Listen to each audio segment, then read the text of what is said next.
ਜਿਹਦੇ ਨੇੜੇ ਸ਼ੰਭੂ ਲੱਗਦਾ ਸ਼ੰਭੂ ਪਹੁੰਚ ਜਾਓ, ਜਿਹਦੇ ਨੇੜੇ ਪਿੰਡਾਂ ਦੇ ਖਨੌਰੀ ਲੱਗਦਾ ਖਨੌਰੀ ਪਹੁੰਚ ਜਾਓ।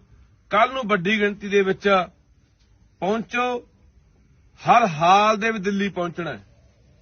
ਇਹਨਾਂ ਦਾ ਜ਼ੋਰ ਲੱਗਿਆ ਵਾ ਵੀ ਦਿੱਲੀ ਜਾਣ ਨਹੀਂ ਦੇਣਾ। ਇਹਨਾਂ ਦੇ ਵੀ ਇੰਤਜ਼ਾਮ ਐਤਕੀ ਸਖਤ ਹੈ ਤੇ ਆਪਾਂ ਵੀ ਉਦੋਂ ਸਖਤ ਹੋ ਕੇ ਆਉਣਾ। ਹਰ ਹਾਲ ਦੇ ਵਿੱਚ ਆਪਾਂ ਦਿੱਲੀ ਜਾਣਾ ਹੀ ਜਾਣਾ, ਕਿਉਂਕਿ ਇੱਕ ਵਾਰੀ ਖਿਆਲ ਰੱਖੋ ਮੇਰੀ ਗੱਲ ਦਾ, ਜੇ ਇਸ ਵਾਰ ਪੰਜਾਬ ਹਰਿਆਣਾ ਰਲ ਕੇ ਦਿੱਲੀ ਨਾ ਗਿਆ ਤਾਂ ਇਹਨਾਂ ਦੇ ਭਰਾਵੋ ਮੂੰਹ ਪੈਣੇ ਆ। ਮੂੰਹ ਇਹ ਗੱਲ ਯਾਦ ਰੱਖਿਓ, ਮਨੋਬਲ ਇਹਨਾਂ ਦਾ ਉੱਚਾ ਹੋਣਾ, ਆਪਣਾ ਡਿੱਗਣਾ। ਤੇ ਅੱਜ ਜਿਹੜੇ ਅਸੀਂ ਬੈਠੇ ਘਰਾਂ 'ਚ ਸੋਚੀ ਜਾਂਦੇ ਆ ਨਾ ਵੀ ਆਪਾਂ ਕੀ ਲੈਣਾ, ਫਿਰ ਭੁੱਲ ਜਿਓ ਇਹਨਾਂ ਵਾਨੀਆਂ ਅਡਾਨੀਆਂ ਇਹਨਾਂ ਦੇ ਵੱਡੇ ਘਰਾਣਿਆਂ ਕੋਲੋਂ ਤੁਹਾਡੀਆਂ ਨਾ ਜ਼ਮੀਨਾਂ ਬਚਣ, ਨਾ ਤੁਹਾਡਾ ਰੁਜ਼ਗਾਰ ਬਚੇ, ਤੁਹਾਡੇ ਪੱਲੇ ਕੱਖ ਨਹੀਂ ਰਹਿਣਾ। ਮੇਰੀ ਗੱਲ ਚੇਤੇ ਰੱਖਿਓ, ਜੇ ਆਪਾਂ ਅੱਜ ਵੀ ਨਾ ਉੱਠ ਕੇ ਆਪਣੇ ਬਜ਼ੁਰਗਾਂ ਦੇ ਨਾਲ, ਆਪਣੇ ਨੌਜਵਾਨ ਭਰਾਵਾਂ ਦੇ ਨਾਲ ਨਾ ਖੜੇ ਤਾਂ ਅਫਵਾਹਾਂ ਬਹੁਤ ਫੈਲਾਈ ਜਾਂਦੇ ਆ। ਅੱਜ 4 ਜੀ ਇੱਥੇ ਕਿਸਾਨ ਸ਼ਹੀਦ ਹੋ ਗਏ ਜੀ, ਮਾਰੇ ਗਏ ਜੀ ਸ਼ੰਭੂ ਤੇ। ਕੁਝ ਨਹੀਂ ਹੋਇਆ ਬਾਈ, ਸੱਟਾਂ ਬਹੁਤ ਦੇ ਲੱਗੀਆਂ ਨੇ। ਆਹੀ ਕੁਝ ਹੋ ਰਿਹਾ ਨਾ, ਜਿਹੜੀ ਗੱਲ ਆਪਾਂ ਬਾਰ-ਬਾਰ ਕਰਦੇ ਆਂ ਕਿ ਦਿੱਲੀ ਸਾਨੂੰ ਬਾਰ-ਬਾਰ ਜ਼ਖਮ ਦਿੰਦੀ ਆ। ਅੱਜ ਲੱਤਾਂ ਵੀ ਟੁੱਟੀਆਂ ਨੇ ਬਹੁਤ ਬੰਦਿਆਂ, ਤੁਸੀਂ ਵੀਡੀਓ ਦੇਖ ਲਈਆਂ ਹੋਣਗੀਆਂ। ਰਬੜ ਦੀਆਂ ਗੋਲੀਆਂ ਮਾਰੀਆਂ ਗਈਆਂ, ਅਥਰੂ ਗੈਸ ਵੀ ਮਾਰੀ ਗਈ, ਡਾਂਗਾਂ ਨਾਲ ਲੋਕਾਂ ਦੀਆਂ ਲੱਤਾਂ ਤੋੜੀਆਂ ਗਈਆਂ ਕੁੱਟ ਕੇ, ਸੂਏ ਵੀ ਮਾਰੇ ਗਏ ਆ ਟਰੈਕਟਰਾਂ ਦੇ ਵਿੱਚ। ਜਾਣੇ ਮੈਂ ਕਹਿੰਦਾ ਕੋਈ ਕਸਰ ਛੱਡੀ ਨਹੀਂ। ਅੱਜ ਕਈ ਪੱਤਰਕਾਰ ਵੀ ਜ਼ਖਮੀ ਹੋਏ ਆ। ਸੋ ਪਰ ਕੋਈ ਗੱਲ ਨਹੀਂ, ਸੰਘਰਸ਼ਾਂ ਦੇ ਵਿੱਚ ਇਹਨਾਂ ਨੇ ਜ਼ਬਰ ਕਰਨਾ, ਇਹਨਾਂ ਦੇ ਜ਼ਬਰ ਦਾ ਜਵਾਬ ਆਪਾਂ ਸਬਰ ਨਾਲ ਦੇਣਾ। ਆ ਜਾਓ ਮੇਰਾ ਵੀਰ, ਜਿੰਨੇ ਵੀ ਨੌਜਵਾਨਾਂ ਨੂੰ ਖਾਸ ਤੌਰ ਤੇ ਮੇਰੀ ਅਪੀਲ ਹੈ, ਕਿਉਂਕਿ ਨੌਜਵਾਨ ਹੀ ਮੋਰਚਿਆਂ ਦੀ ਜਿੰਦ ਜਾਨ ਹੁੰਦੇ ਆ। ਪਿਛਲੇ ਵਾਰੀ ਵੀ ਆਪਾਂ ਦੇਖਿਆ ਵੀ 2020 ਦੇ ਵਿੱਚ ਜਦੋਂ ਆਪਾਂ ਦਿੱਲੀ ਨੂੰ ਗਏ ਆ ਤਾਂ ਨੌਜਵਾਨਾਂ ਨੇ ਜਿਹੜੀ ਉਹ ਦਿੱਲੀ ਤੱਕ ਮੋਰਚੇ ਨੂੰ ਫਤਿਹ ਕੀਤਾ। ਸੋ ਨੌਜਵਾਨੋ, ਤੁਹਾਨੂੰ ਅਪੀਲ ਆ ਬਾਈ, ਵੱਧ ਤੋਂ ਵੱਧ ਵੱਡੀ ਗਿਣਤੀ ਦੇ ਵਿੱਚ ਕੱਲ ਨੂੰ ਆਪਾਂ ਇਹ ਮੋਰਚਾ ਜਿਹੜਾ ਬਾਰਡਰ ਬਣਾਇਆ ਹੋਇਆ, ਜਿਹੜੇ ਬੈਰੀਕੇਡ ਲਾਏ ਹੋਏ ਨੇ, ਜਿਹੜੀਆਂ ਕੰਧਾਂ ਕੱਢੀਆਂ ਹੋਈਆਂ, ਤਾਰਾਂ ਵਿਛਾਈਆਂ ਹੋਈਆਂ, ਇਹਨੂੰ ਤੋੜ ਕੇ ਇਹ ਮੋਰਚਾ ਕੱਲ ਨੂੰ ਫਤਿਹ ਹਰ ਹਾਲ 'ਚ ਕਰਨਾ। ਸੋ ਮੇਰੀ ਅਪੀਲ ਹੈ ਕਿ ਵੱਧ ਤੋਂ ਵੱਧ ਵੱਡੀ ਗਿਣਤੀ ਦੇ ਵਿੱਚ ਜਿੱਥੇ ਵੀ ਤੁਹਾਨੂੰ ਨੇੜੇ ਲੁੱਟ ਲਾਦਾ ਸ਼ੰਭੂ ਜਾਂ ਖਨੌਰੀ, ਉੱਥੇ ਪਹੁੰਚ ਜਾਓ। ਕੋਈ ਹੋਰ ਗੱਲਬਾਤ ਵੀ ਕਹਿਣੀ ਚਾਹੁੰਦੇ? ਪਾਣੀ ਹਾਂ, ਇੱਕ ਹੋਰ ਅਪੀਲ ਆ ਹੱਥ ਅਥਰੂ ਗੈਸ ਜਿਹੜੇ ਗੋਲੇ ਸਿੱਟਦੇ ਆ ਨਾ, ਉਹਦੇ ਨਾਲ ਸਮੱਸਿਆ ਆਉਂਦੀ ਆ ਵੀ ਉਹ ਸਿੱਟਦੇ ਆ ਬਹੁਤ ਅੱਖਾਂ ਨੂੰ, ਸੰਘ ਨੂੰ ਚੜਦਾ। ਜਿੰਨਾ ਪਾਣੀ ਲਾਉਣੇ ਆ ਅੱਖਾਂ ਨੂੰ, ਉਨਾ ਹੀ ਉਹ ਮੱਚਦਾ। ਕਈ ਤਾਂ ਅੱਜ ਬੇਹੋਸ਼ ਵੀ ਹੋਏ ਆ ਜਦੋਂ ਗੋਲੇ ਸਿੱਟੇ ਆ। ਮੇਰਾ ਵੀ ਜਿਹਦੇ ਕੋਲ ਢੋਲ ਆਪਣੇ ਵੱਡੇ ਸਪਰੇਅ ਵਾਲੇ, ਉਹ ਜ਼ਰੂਰ ਨਾਲ ਲੈ ਕੇ ਆਇਓ।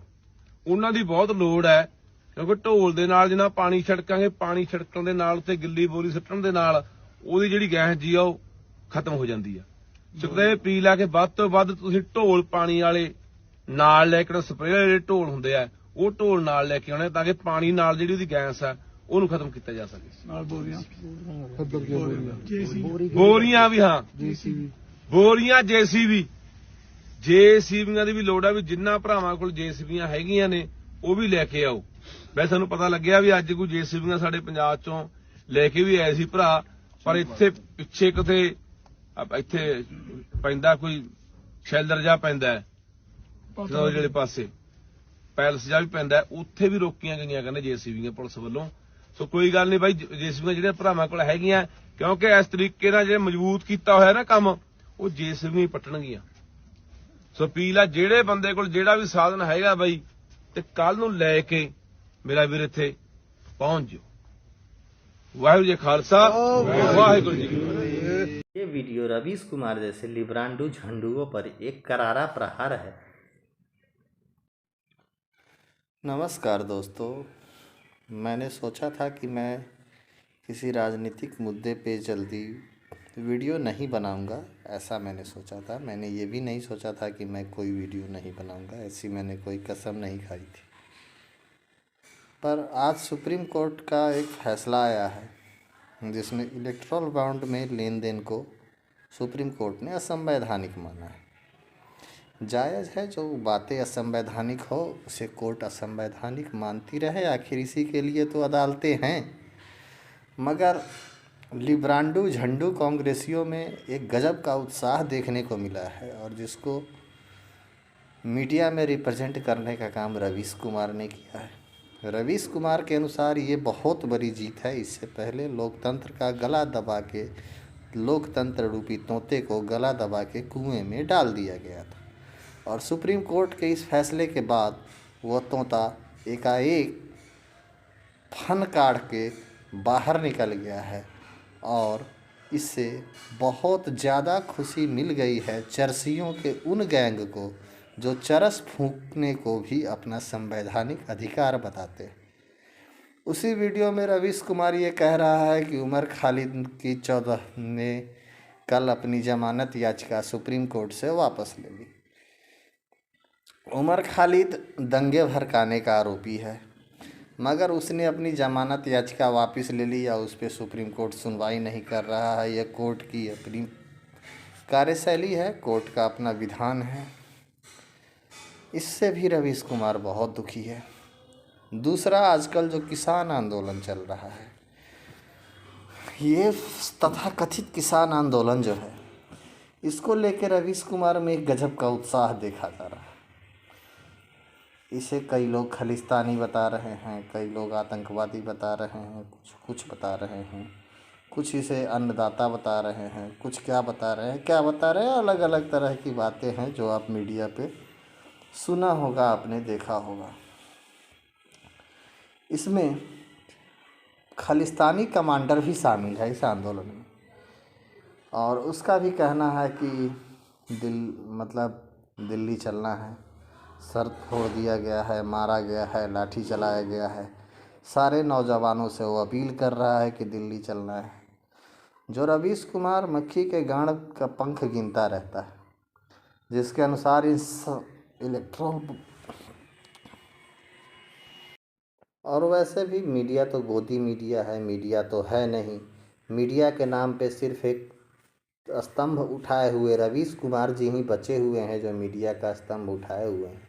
संदेश खाली में हो रहे हजारों बलात्कार की जो घटनाएं हुई हैं, उनके बारे में इसके मुंह से बलात्कार तो क्या बो तक नहीं निकला है। और ये चरसी, कब्ज का मरीज, बवासीर वाला पता नहीं क्या फूंक के न्यूज़ पढ़ने बैठता है। ये सारे विपक्ष का काम अकेले ही कर लेता है। अगर इस देश में रवीश कुमार है तो वहाँ विपक्ष होने की कोई आवश्यकता नहीं है। विपक्ष को वैसे ही नेस्तनाबूद कर देना चाहिए, क्योंकि रवीश कुमार तो विपक्ष का काम कर ही रहा है, या फिर इसे प्रधानमंत्री का एक उम्मीदवार बनाकर चुनाव लड़ा देना चाहिए। वैसे भी बेचारा एनडीटीवी से निकाला जा चुका है। तब से जब से निकाला गया है तब से इसकी फ्रस्ट्रेशन और बढ़ गई है। पहले तो ये सिर्फ पिछवाड़े से पादता था, अब ये मुंह से भी पादने लगा है। वो कहते हैं ना कि बाप को पादने ना आए और बेटा शंख बजाए, वही बात इसके साथ हो रही है। जो मुख्य विपक्षी दल है उसके मुंह से चूं चा तक नहीं निकल रहा है, क्योंकि उन्हें पता है कि वो कितने भ्रष्ट है, सर से पांव तक भ्रष्टाचार में डूबे हुए हैं। लालू यादव का खानदानी भ्रष्टाचार इसको नहीं दिखता। इसको लालू यादव के समय में हो रही आपराधिक घटनाएं याद नहीं, पश्चिम बंगाल में हो रहे हजारों हिंदू महिलाओं के साथ बलात्कार इसके समझ में नहीं आ रहा है कि उसके बारे में क्या बोले। मालिकों को ये बात पसंद आएगी या नागवार गुजरेगी। वो ज़माना अब बीत चुका है जब इसके स्टूडियो में फ़ोन कॉल से मिनिस्ट्री डिसाइड किए जाते थे। इसीलिए अब ये किसी तरह से चाहता है कि फिर वो समय आए जब ये अपने फ़ोन से फिर से मिनिस्ट्री डिसाइड किया करे, भले ही एनडीटीवी में ना, अपने यूट्यूब चैनल से बैठ कर के ही। तो क्या वो ज़माना आएगा या नहीं आएगा, इस बारे में तो अभी नहीं कहा जा सकता। मगर मुझे जैसा लगता है, क्योंकि मैं लोगों के बीच रहता हूँ, लोगों के बीच जाता हूँ, लोगों से मिलता हूँ और मैं एक आम आदमी हूँ, इसलिए मेरी समझ जहाँ तक कहती है कि इस बार भी इसे ये सौभाग्य नहीं मिलने वाला है। वो अवसर इस बार भी नहीं आएगा जब ये अपने फ़ोन कॉल से बैठ के मिनिस्टर्स डिसाइड करेगा। तो लिब्रांडुओं और झंडुओं के लिए अभी 5 वर्ष और गांजा फूकने का और गांड से चिल्लाने का समय है कि चिल्लाते रहो। पता नहीं चिल्लाते चिल्लाते अगर यदि इस बीच में तुम्हारी गांड ना फटी तो उम्मीद है कि अगले 5 साल बाद कहीं तुम्हारी सरकार आ जाए और फिर उसमें ये रवीश कुमार आपको अपने फ़ोन से मंत्री डिसाइड करता हुआ दिख सकता है। तो इसमें कोई बड़ी बात नहीं होगी। तब मीडिया की जीत होगी, लोकतंत्र की जीत होगी, लोकतंत्र जीत जाएगा, कहे लगाएगा और किसानों के अच्छे दिन आ जाएंगे। किसानों को एमएसपी से 100 गुना ज़्यादा मूल्य मिलने लगेगा। कश्मीर में उन सबके लिए एक एक फ्लैट मिल जाएगा और उनकी रातें मियाँ खलीफा के साथ मस्त गुजरेंगी। फिर उन्हें खेती करने की कोई आवश्यकता नहीं होगी, ना उन्हें ट्रैक्टर में लोहा लगाकर इनोवेशन करना होगा और ना पतंग से ड्रोन गिराना पड़ेगा। ऐसी कोई गतिविधि उन्हें नहीं करनी पड़ेगी, न ही पुलिस वालों पे ट्रैक्टर चलाने की आवश्यकता होगी। ये जो किसान है ये ही अकेले किसान है जिनके वजह से हम आप खा रहे हैं। यदि मेरे पिताजी किसान हैं, आपके पिताजी किसान हैं और वो इस आंदोलन में नहीं है, तो या तो आप झंडू हैं या फिर आप आतंकवादी हैं, इस रवीश कुमार के हिसाब से। अब आतंकवादी कहने का मतलब ये है कि आप उन किसानों के साथ नहीं हैं, तो आप किसके साथ हैं? आप देश के साथ नहीं हैं, आप लुटेरों के साथ हैं, आप लूटने वालों के साथ हैं। भले ही उस आंदोलन में खालिस्तानी है तो क्या हुआ? खालिस्तानी इंसान नहीं है क्या? उन्हें अलग देश बनाने का हक नहीं? तुमने इलेक्ट्रल बॉन्ड के नाम पे 5,000 करोड़ का 6,000 करोड़ का घोटाला कर लिया, जबकि मैं ये बात दावे से कह रहा हूँ कि कोई घोटाला नहीं हुआ होगा। किसी ने गुप्त चंदा दिया होगा, किसी का नाम नहीं बताया गया होगा। अब सारा दूध का दूध पानी का पानी हो जाएगा, एक पैसे उसमें गलत नहीं होंगे। तुम चीन से पैसे लो, जॉर्ज सोरेस से पैसे लो, किसी से पैसे लो, वो तो तुम्हारा हक है क्योंकि गरीब हो, रोजगार नहीं है। अब जॉब के नाम पर अगर कहीं ब्लो जॉब ही करना पड़ जाए तो क्या दिक्कत है? ब्लो जॉब भी तो एक प्रकार का जॉब ही है। गांजा उपजाना भी तो एक प्रकार की खेती ही है। कुछ भी कर सकते हो। ड्रोन गिराना भी एक तरह की कला है। पुलिस वालों पे ट्रैक्टर चढ़ाना तुम्हारा आंदोलन का जन्मसिद्ध अधिकार है। और ये सारे अधिकारों के लिए क्रांतिकारी पत्रकार भी बैठे हुए हैं तुम्हारे पास। रवीश कुमार, अभिसार शर्मा, मनदीप पुनिया, गांव सवेरा चैनल उसका ट्विटर से ब्लॉक कर दिया गया है और मनदीप पुनिया को भी ब्लॉक कर दिया गया। ट्विटर से तो मुझे भी ब्लॉक कर दिया गया है। तो हमारे जैसों की आवाज़ सुनने वाला कोई नहीं है। लेकिन मनदीप पुनिया के लिए रवीश कुमार यदि अलग से एक एपिसोड ना कर दे तो आप इसके लिए चिंतित हो सकते हैं, क्योंकि इसने अभी एक आध वीडियो में ही उसका जिक्र किया है कि मनदीप पुनिया का जो है वो ट्विटर अकाउंट डिलीट कर दिया गया है। वो वहाँ ग्राउंड पे रह कर रिपोर्टिंग कर रहा है। अब वहाँ रिपोर्टिंग करने का अधिकार भी मनदीप पुनिया व रवीश कुमार तथा अजीत अंजुम जैसे पत्रकारों को ही है, क्योंकि ANI के गाड़ी पे ये तथाकथित किसान हमला कर चुके हैं। मैं इन्हें तथाकथित इसलिए कहता हूँ क्योंकि मैं इन्हें किसान मानता ही नहीं हूँ। क्योंकि यदि वो किसान है तो फिर मेरे पिताजी क्या है? यदि वो किसान है तो फिर आपके पिताजी क्या है?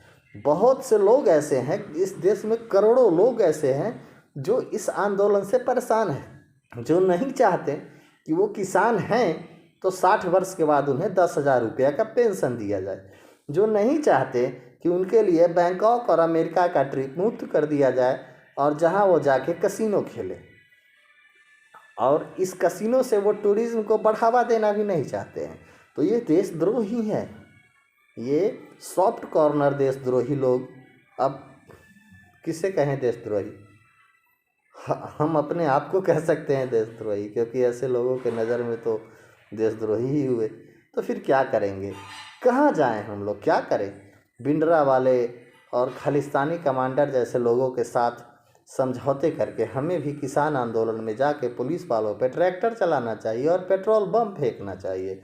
और हमें कोशिश करनी चाहिए कि हम दिल्ली पहुंचकर दिल्ली को बंधक बना लें और दिल्ली को उड़ा दें। केंद्र सरकार से बदला लें कि वो हमें MSP जो है वो फसल के लागत से 50 गुना ज़्यादा क्यों नहीं दे रहा है। अब रवीश कुमार जैसे सपोर्टर, रवीश कुमार के सपोर्टर और रवीश कुमार जैसे न्यूज़ रिपोर्टर, इन सब ने मिलकर एक अलग ही माहौल बना दिया है। इसमें संदेश खाली की घटना जो है वो बुरी तरह से दब गई है। इतना दब गया है कि उसमें वहाँ जो शाहजहाँ शेख नाम है शायद उसका, मुझे नाम याद आ नहीं रहा है अच्छी तरह से, शायद शाहजहाँ शेख है, जो महिलाओं को पार्टी मीटिंग के नाम पे बुलाता था, उनके साथ बलात्कार करता था हिंदू महिलाओं के साथ, और यदि जो महिलाएं नहीं जा पाती थी उनके पतियों को पीटा जाता था। ये तो छोटी मोटी घटना है, डरा हुआ मुसलमान इतना भी नहीं करेगा तो क्या करेगा। अल्पसंख्यकों के लिए इतनी छूट तो संविधान में भी है। और इतना छूट तो सरकार को देना ही चाहिए। हमारा आपका दिल इतना बड़ा होना चाहिए कि यदि अल्पसंख्यक कोई बलात्कार करे तो आप उसे भाईचारे के नाम पे बर्दाश्त कर ले। क्या हो जाएगा इससे? हमारी करोड़ों की आबादी में यदि 150 महिलाओं के साथ बलात्कार हो भी गया तो क्या फ़र्क पड़ता है? इसके नाम पे आपको कम्युनल होने की और शाहजहां शेख जैसे को टारगेट करके हिंदू मुस्लिम दंगे भड़काने की कोई आवश्यकता नहीं है। फिलहाल आप किसान आंदोलन पे ध्यान केंद्रित कीजिए, जहां खालिस्तानी जो कुछ लोग हैं, मुट्ठी भर लोग हैं, वो भी अल्पसंख्यक ही है। वो तो आसमानी किताब वाले शाहजहां से ज़्यादा बड़े अल्पसंख्यक हैं। तो उन अल्पसंख्यकों की मांग को ध्यान में रखते हुए सरकार को चाहिए कि दिल्ली तक का रास्ता उनके लिए रेड कारपेट बिछा के साफ कर दे, और वो उसी रेड कारपेट में आग लगाते हुए आएंगे और यहाँ अपनी मांग रखेंगे।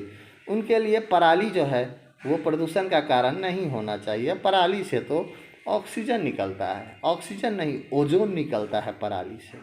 पराली ओजोन लेयर को मजबूत करता है। तो पराली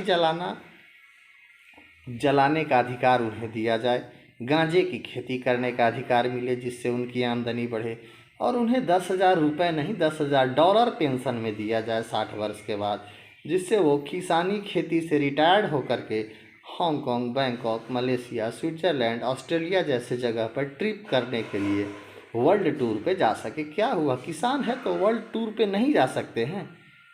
मोदी जी 8,000 करोड़ के प्लेन में घूमते हैं, तो क्या किसान को $10,000 पेंशन नहीं दे सकते हैं? क्या चल क्या रहा है देश में? यहाँ देना चाहिए किसानों को $10,000 का पेंशन देना चाहिए। गेहूं को 300 रुपये किलो खरीदना चाहिए सरकार को, और फिर आप 30 रुपये किलो आटा यदि आपको मिलता है तो आप महंगाई पे हल्ला कर सकते हैं, क्योंकि ये आपका लोकतांत्रिक अधिकार है। आखिरकार अंत में यदि चरसी राहुल गांधी की सत्ता आ जाए, राहुल गांधी जैसे लोग सत्ता में आ जाए, प्रधानमंत्री बन जाए, और चरसियों को चरस और गांजा पीने की पूरी छूट मिल जाए, तो आप राम मंदिर को तोड़ दे, क्योंकि ये देश के धर्मनिरपेक्ष देश के सीने पे एक कील के समान है, जो गिर जाने के बाद असीम शांति मिलेगी, और फिर आप हर हर महादेव करते हुए अपने घर में बैठे रहे और लोकतंत्र की मजबूती का दुहाई देते रहे। इससे लोकतंत्र मजबूत हो जाएगा।